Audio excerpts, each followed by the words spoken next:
महात्मा उपासक डॉक्टर सोहनराज तातेड़ पुनरुत्थान और आत्मविज्ञान के बाद अब ला रहे हैं सनातन सत्य, जैसी दृष्टि वैसी सृष्टि, कुदरत, कुदरती रचना एवं कुदरत के कानून से शाश्वत सुख की प्राप्ति। लॉग इन करें www.drsohanrajtated.com, YouTube channel doctor Sohanraj Tated, play store से डाउनलोड करें mobile app doctor Sohanraj Tated. चंदेषु निम्मलयरा आईचेषु अय्यं पयासयरा सागरवर गंभीरा सिद्धा सिद्धिं मम दिशन्तु सिद्धा सिद्धिं मम दिशन्तु। हे मेरे भीतर विराजमान शुद्ध आत्मा भगवान, आप अजर अमर अविनाशी हो और मेरे सर्वे सर्वा हो, मेरे इष्ट हो, मेरे भगवान हो, मेरे ईश्वर हो। आप रिद्धि सिद्धि प्रदाता हो, आप सागर के समान गहरे हो, आप हिमालय के समान विशाल हो, आप मुक्ति प्रदाता हो। मुझे मुक्ति की ओर प्रयाण कराओ, मुझे ऐसी शक्ति दो, जागृति दो, आशीर्वाद दो। भाइयों और बहनों, मातृशक्ति को नमन। आज का अति सुंदर विषय भाव और भव का अंतर संबंध, बहुत सुंदर विषय है।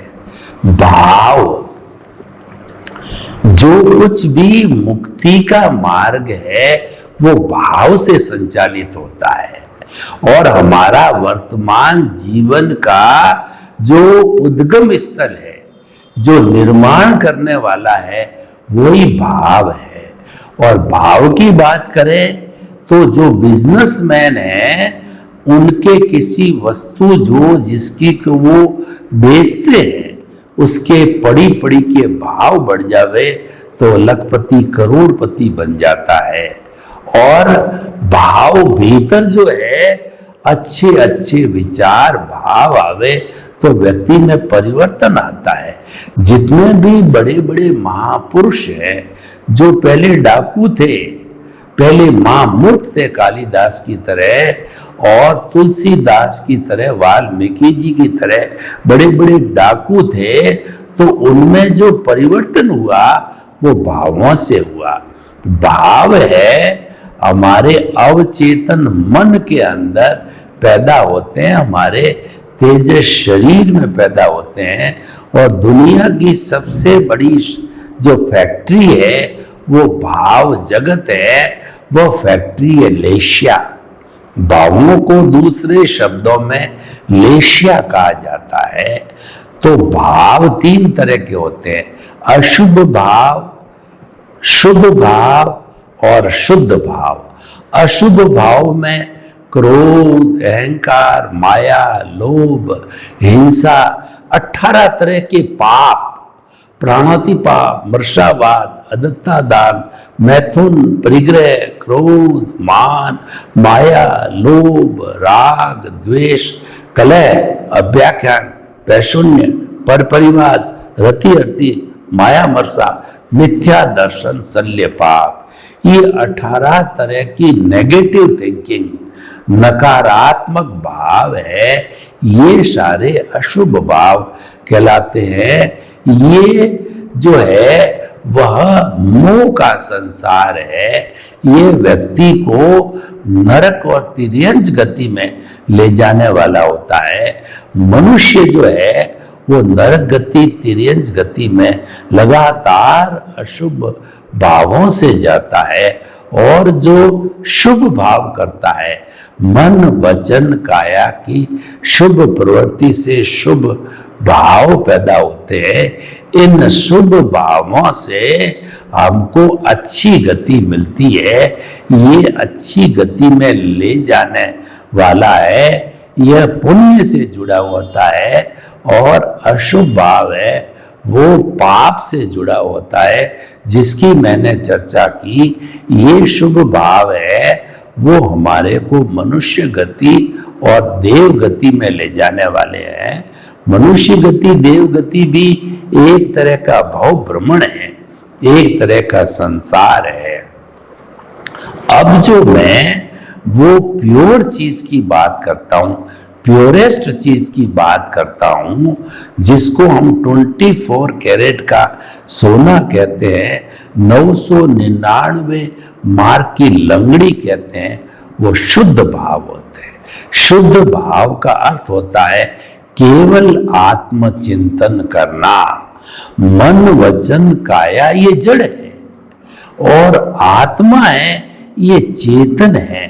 भव का संबंध है वह हमारी आत्मा से जुड़ा हुआ होता है, क्योंकि जो एक जन्म में दूसरे जन्म में जाने वाली आत्मा है, और मैं अंतिम बात करूं तो मुक्ति में जाने वाली आत्मा है, लेकिन उसको जो है अलग अलग भाव, अलग अलग जन्मों में जो भटकाने वाला है वह हमारा शुभ और अशुभ भाव है, जिसको हम कषाय कहते हैं, मोह कहते हैं, और एक शब्द में जिसको समस्त तरह के कुल धर्म 360-65 तरह के कुल धर्म की बात करें विश्व की, तो अज्ञान हमको संसार में भटकाने वाला अज्ञान है।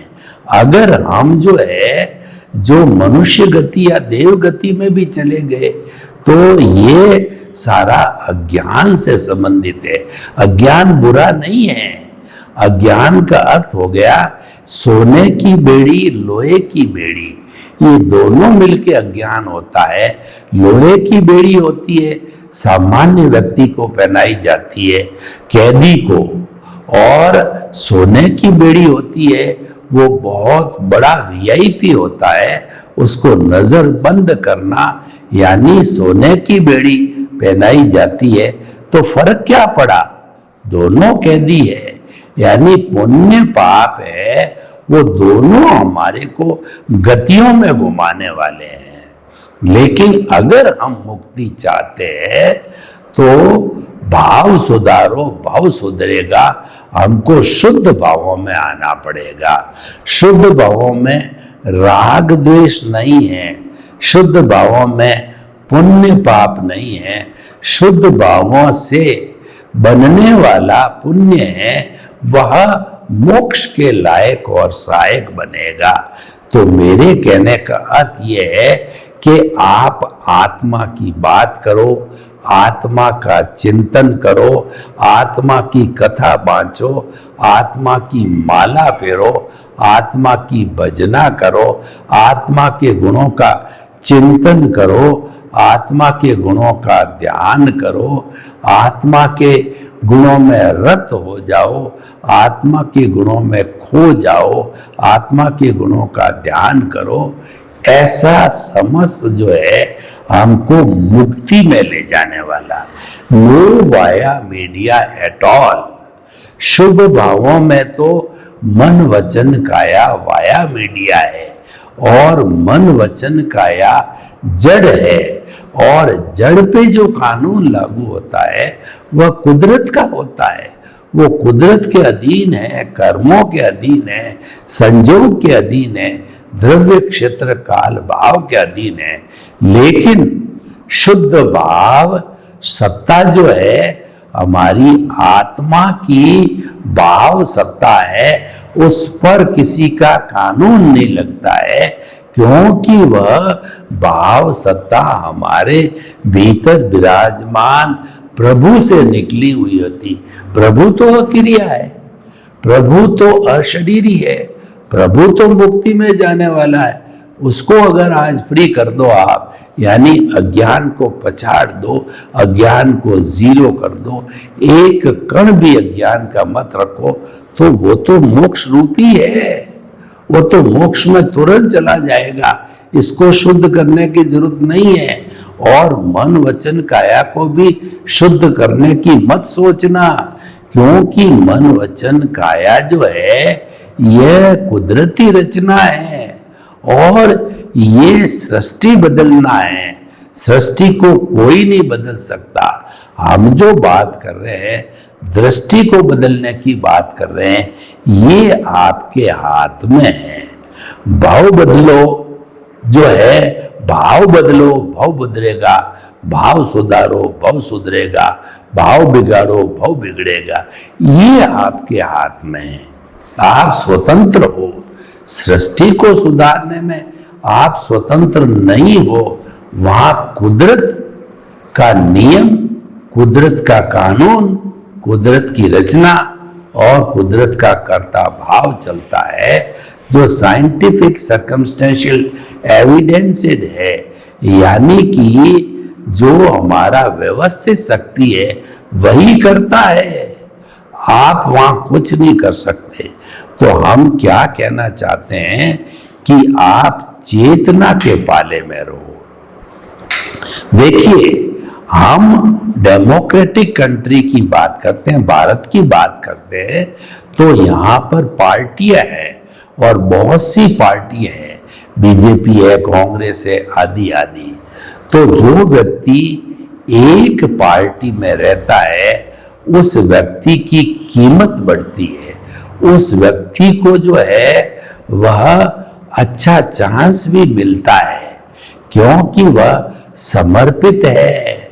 आप भरतपुरी लौटे रहो, आप आया राम गया राम रहे, इस चुनाव में इस पार्टी से लड़े, अवसरवादी बने, उस चुनाव में उस पार्टी से बने, उस चुनाव में उस पार्टी से टिकट लिया, तो अवसरवादी बनते रहे, भरतपुरी लोटा बनते रहे, आया राम गया राम बनते रहे, तो आपकी इज्जत, सीनियरिटी, कदर नहीं होती। तो यही बात अध्यात्म विज्ञान में भी लागू होती है। अगर आपको मुक्ति में जाना है तो चेतन के पाले में रहो। चेतन के पाले का अर्थ है कि आपकी केंद्र के अंदर शुद्ध आत्मा को स्थापित कर लो। मानव जीवन है, उसका सबसे अच्छा केंद्र जो है, ये दोनों भ्रकुटियों के बीच में जो आज्ञा चक्र है, ये जो दर्शन केंद्र है, ये पिनियल ग्रंथि का केंद्र है, ये भीतर जाने का केंद्र है। इस केंद्र पर जो है आप आत्मा को, इस केंद्र पर आत्मा को अवस्थित कर दो और जीवन पर्यंत अवस्थित रखो। इसकी आज्ञा से चलो, इसका अहित होता हो कभी कोई काम मत करो, क्योंकि इसका हित और अहित होता है भावों के द्वारा होता है, और भाव जो होते हैं वह हमारा प्रतिष्ठित आत्मा का लाइव पार्ट है। प्रतिष्ठित आत्मा का डिस्चार्ज पार्ट भी है और चार्ज पार्ट ही है। चार्ज पार्ट है वह लाइव पार्ट है। लाइव का मतलब जिंदा, और डिस्चार्ज का मतलब मरा हुआ, पिछले जन्म में करके आए, कर्ज लेके आए, वो आपको भुगतान करना पड़ेगा। और लाइव का मतलब है कि नया आप जो है चार्ज करके और नया कर्जा बनाओगे, नई कॉजल बॉडी बनाओगे। तो देखिए, प्रतिष्ठित आत्मा हमारा main functioning point, turning point, important point है, क्योंकि मूल आत्मा अक्रिया है, कुछ नहीं करता। वो तो एक ही बात कहता, मेरी प्रेजेंस है। क्योंकि मेरी प्रेजेंस नहीं होगी तो आपको मिट्टी बना के जला दिया जाओगे। मेरी प्रेजेंस है तो आप बोलोगे, चालोगे, भाव करोगे और भाव करोगे, जो भी करोगे। और ये शरीर है, पिछले जन्म के कर्म के भुगतान के लिए मिला है। ये तो जड़ है, इसका कोई दूसरा काम नहीं है। जो ही आयुष्य प्रारंभ हुआ, इस जड़ ने जन्म ले लिया। जो ही आयुष्य समाप्त हुआ, इस जड़ को मिट्टी मानकर शमशान में जला दिया जाएगा। पिछले जन्म के कर्म के भुगतान के लिए शरीर मिला है। मुख्य बात है चेतना का पाला। तो आपने केंद्र जो बनाया आज्ञा चक्र, उस केंद्र के ऊपर आपने जो है आत्मा को अवस्थित कर दिया, प्रतिष्ठा करके जन्म जन्मांतर के लिए। यानी कि जब कोई भी शिल्पकार जो संगमरमर की पत्थर को जो है वो तराश करके भगवान का रूप बना देता है, तब बड़े बड़े आचार्य लोग मंत्रोच्चार करके, कार्यक्रम करके, शुभ मुहूर्त के अंदर उसकी प्राण प्रतिष्ठा करते हैं। तब वो भगवान का रूप लेते हैं, लोग उसकी वंदना करते हैं और उसके दर्शन करने के लिए आता है। प्राण प्रतिष्ठा के पहले वह मूर्ति पत्थर समान होती है और प्राण प्रतिष्ठा होते ही वह मूर्ति का भगवान बन जाता है। पर हम जो बात कर रहे हैं जिंदे भगवान की बात कर रहे हैं। मूर्ति के भगवान की साधना न हो, हम कोई उसके लिए प्रतिक्रिया नहीं करते हैं, लेकिन हम तो कहते हैं कि जिंदा भगवान आपके भीतर है। तो उस भगवान को आप एक केंद्र पर अवस्थित कर दो, उसकी आज्ञा से चलो। यानी कि आपने सेंटर में ये कर दिया, मैं शुद्ध आत्मा हूं। सांस भरा तो भरने के साथ बोले माँ मैं, पेट फूलना चाहिए और सांस जब निकला मैं शुद्ध आत्मा हूं, मैं शुद्ध आत्मा हूं, मैं शुद्ध आत्मा हूं। यह भीतर घंटी जन्म जन्मांतर इस जन्म में चलती रहनी चाहिए। तो ये क्या होगा, ये शुद्ध भाव है। ये शुद्ध भाव जो इससे पुण्य बंद होगा वो मोक्ष के लायक और सहायक होगा, आपको जल्दी मोक्ष ले जाएगा। क्योंकि इस आत्मा को जब मुक्ति में जाना होगा तो इसको 14वां गुण स्थान पार करना होगा। वहां पे शुद्ध पुण्य की आवश्यकता होती है मोक्ष में जाने के लिए, वो इसको मिलेगा। गति में गुणमाने वाला पुण्य यहाँ नहीं होता है, वो तो जड़ के साथ में मन वचन काया की शुभ प्रवृत्ति के साथ में होता है। तो भाइयों बहनों, आज का बड़ा सुंदर विषय है कि भाव और भव का अंतर संबंध। इसका अर्थ ये हुआ कि हमारे को अच्छा भाव या मुक्ति है वो भावों से ही होगी, क्रिया में मुक्ति नहीं है, मुक्ति भावों में है। भावों को शुद्ध कर दो, भावों को आप हमेशा आत्मा से जोड़े रखो तो आपकी मुक्ति निश्चित है। तो इसीलिए देखिए, अब हम थोड़ा प्रोसेसिंग फैक्ट्री है जो हमारी प्रतिष्ठित आत्मा, उस पे आते हैं। मैकेनिकल मोड चल रहा है, चलने दो, जो पीछे से लेकर के आया है द्रव्य क्षेत्र काल भाव के अनुसार। और जो हमारी जो है वह कुदरत के कानून, कुदरती रचना के अनुसार वह भुगतान चल रहा है और वो भुगतान पूरा हो रहा है। इसको मात्र कुदरती रचना मानो। तो कुदरती रचना मानोगे तो वो सम्यक तप हो जाएगा। सम्यक ज्ञान, सम्यक दर्शन है, आपने अपने विजन में बिठा दिया, आर्ट ऑफ दी विजन में, समझ में कहिए या आत्मा के साथ में आपने जो आज्ञा चक्र पे बिठा दिया, तो वह डेवलपमेंट होता रहना चाहिए। क्योंकि वह दोनों सम्यक ज्ञान, सम्यक दर्शन आत्मा के गुण हैं और गुण है, कभी गुणी से अलग नहीं होता है। तो वह डेवलप होता रहेगा, होता रहेगा, होता रहेगा। और जब 100% डेवलप हो गया, यानी जागृति करते करते वह अनुभव जब 360 डिग्री का हो गया, तो होते ही आपको केवल दर्शन की प्राप्ति हो जाएगी। यह पुरुषार्थ का अंतिम लक्ष्य, इसके बाद पुरुषार्थ नहीं होता है।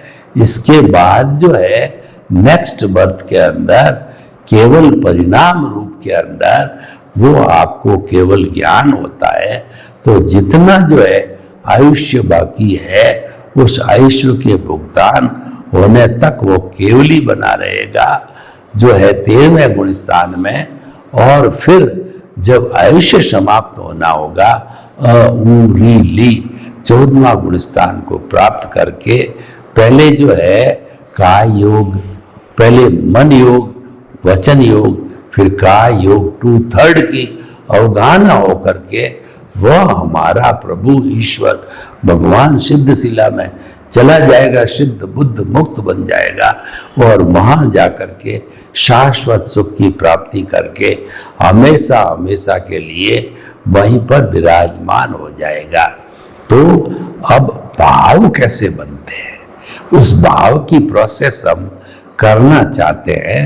तो देखिए, भाव बनने के लिए जो हमारा उदय प्रारब्ध चल रहा है, तो भाव बनने में जो सहायक जो हमारी प्रोसेसिंग फैक्ट्री है वो है मन, बुद्धि, चित्त और अहंकार।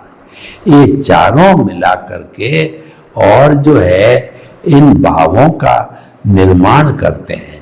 देखिए, हमारा उदय प्रारब्ध चल रहा है, तो उदय प्रारब्ध है वो सारा हमारे जो है वो विचारों के माध्यम से होता भुगतान। तो जब उदय चल रहा है, प्रारब्ध चलता है, तो उसके अनुरूप ही विचार बन जाते हैं, उसके अनुरूप ही बुद्धि हो जाती है। कहा जाता है बुद्धि कर्मानु सारिणी। तो जो चल रहा है वो भाव, उसके ऊपर दो सिस्टम है कि एक तो आपने उसके ऊपर कोई रिएक्शन नहीं दिया, चल रहा है, इनको जो है जो विचारों को बाईपास करो, लेट गो, रोको मत, जाने दो, आया है चला गया है, सिटी में बाईपास की तरह सीधा निकल गया। तो ऐसे में नो कॉजेस एट ऑल। तो आपका उधर तो नो कॉजेस, इसका मतलब नो न्यू रिचार्ज, और आपका जो नीचे जो है वह रिचार्ज चल रहा है, बर्फ की शिला की तरह जुड़ा हुआ है, तो वो सारा पिघल जाएगा। तो हमारा सारा कर्म शरीर है वो जीरो हो जाएगा। तो जीरो हो गया कर्म शरीर और नो कॉजेस, तो इसका मतलब सिद्ध बुद्ध मुक्त बनने की अवस्था आ गई। लेकिन अभी आपको अगर कोई 2, 4, 5 भवों के अंदर घूमना है, तो घूमने के लिए जो हमारा उदय प्रारब्ध चल रहा है, तो पहले तो हम जुड़े नहीं थे, बाईपास किया, अब हम उसके साथ जुड़ गए। इसका अर्थ यह हुआ कि उदय ये है कि हम किसी व्यक्ति को, जिसको कि जो है संजोग के रूप में हमारे को कुदरत ने सामने लाके जो है भुगतान के रूप में खड़ा किया है, वो हमको गाली दे रहा है, गलोच कर रहा है, हाथापाई कर रहा है, हमको मुक्का मार रहा है, हमारे साथ में बुरा बर्ताव कर रहा है। आपने देखा कि भाई ये तो मेरा ही किया हुआ है, मुझे भुगतना ही पड़ेगा, यानी कि आपने जो है संभाव रखा। तो संभाव रखने से वो व्यक्ति भुगतान करके थक करके चला गया। तो ये सारा जो है वो भुगतान हुआ और कॉजेस नहीं डले, लेकिन आप उसके बराबर हो गए, चार्जिंग चालू कर दिया। तो देखिए, बैटरी जब डिस्चार्ज होती है तो चार्जर को लगाना नहीं होता है, और जब जीरो हो जाती है तो चार्जर लगा के 1, 2, 5, 10 के 100% बनानी होती है। तो चार्ज करने में हमको जुड़ना होता है, चार्जर को लगना होता है। तो यानी हम उसके साथ जुड़ गए और हम भी उसको वापस रिएक्शन के रूप में गाली गलोच और हाथापाई, मुक्का, नेले पे देला, टिट फॉर टैट करते रहे और हमारे भाव पढ़ते रहे। एक भाव पढ़ा, उसको कॉज बोला, और बहुत से भाव पढ़े तो वह कॉजल बॉडी बन गई। तो वह कॉजल बॉडी इस तरीके से हम जिंदगी भर सब इकट्ठे करके नेक्स्ट बर्थ के अंदर वही कॉजल बॉडी जो हमने जैसे जैसे नए भाव डाले हैं और फिर उस पर कोट लगा के चार्ज किया है, वो भाव कर्म अगले बर्थ में द्रव्य कर्म बन गए। इन सब को करने के लिए मन बुद्धि चित्त अहंकार है, ये चार्ज करने के लिए सहयोगी होता है। चार्जिंग में वर्तमान का ज्ञान दर्शन काम आता है, हमारा इंटरेस्ट काम आता है, हमारा इंटेंशन काम आता है, और मन जो है वचन मन बुद्धि चित्त अहंकार सब इसमें सहयोगी बनते हैं और सहयोगी बनकर के कॉजल बॉडी बनाते हैं। यानी कि दो तरह की प्रक्रिया हो गई, कॉजल बॉडी नई बनाना, नहीं बनाना।